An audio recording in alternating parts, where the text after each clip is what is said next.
Puri జగన్నాథుడికి medical టెస్టులు చేయడం వెనక ఒక అత్యంత ఆసక్తికరమైన, విశిష్టమైన సాంప్రదాయం దాగి ఉంది. హిందూ పురాణాల ప్రకారం పూరి ఆలయంలో జగన్నాథుడిని కేవలం ఒక విగ్రహంగా కాకుండా మన ఇంట్లో ఉండే ఒక ప్రాణమున్న మనిషిలాగా, సజీవ దైవంగా భావిస్తారు. అందుకే ఆయన పడుకుంటున్నారు, స్నానం చేస్తారు, తింటారు. అలాగే మనలాగే అనారోగ్యానికి కూడా గురి అవుతారు. ఈ ప్రత్యేక సాంప్రదాయానికి సంబంధించిన పూర్తి వివరాలను ఇక్కడ తెలుసుకుందాం.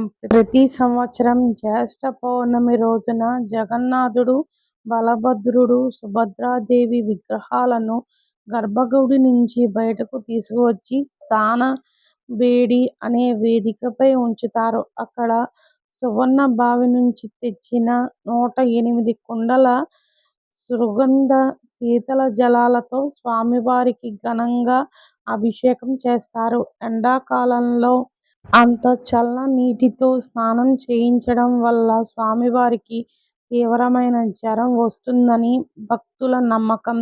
ఈ జ్వరం కారణంగా స్వామివారు బలహీనపడతారు. అందుకే స్నాన పౌర్ణమి మరుసటి రోజు నుంచి సరిగ్గా 15 రోజుల పాటు స్వామివారు భక్తులకు దర్శనమివ్వరు. ఈ 15 రోజుల సమయాన్ని అనాసర కాలం అని అంటారు. ఈ అనాసర సమయంలో జగన్నాథుడికి ఆలయ పూజారులతో పాటు ప్రత్యేకంగా నియమితులైన రాజ వైద్యులు వైద్య పరీక్షలు చేసి చికిత్స అందజేస్తారు.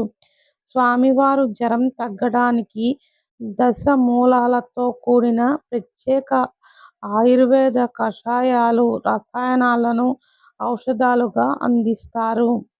విగ్రహాలు వేప కర్రతో చేసినవి కాబట్టి వాటి రంగులు చెడిపోకుండా మరియు జ్వరం ఉపశమనానికి ప్రత్యేకమైన నూనెలు రాసి మర్దన చేస్తారు.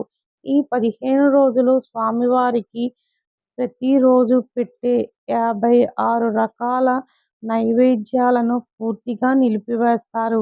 కేవలం పళ్ళు, పాలు, తులసి తీర్థం, గంజి వంటి ఆహారాన్ని మాత్రమే అందిస్తారు. 15 రోజుల సుదీర్ఘ చికిత్స తర్వాత స్వామివారు పూర్తిగా కోలుకుంటారు. ఆ తర్వాతే ఆయనకు నేత్రోత్సవం, నవ యవ్వన దర్శనంను నిర్వహిస్తారు.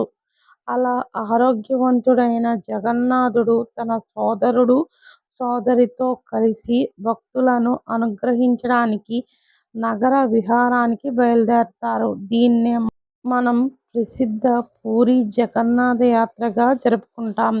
ప్రపంచంలో ఏ దేవుడికైనా అనారోగ్యం రావడం, దానికి వైద్యులు చికిత్స చేయడం బహుశా కేవలం పూరి జగన్నాథుడి ఆలయంలో మాత్రమే మనం చూడగలం.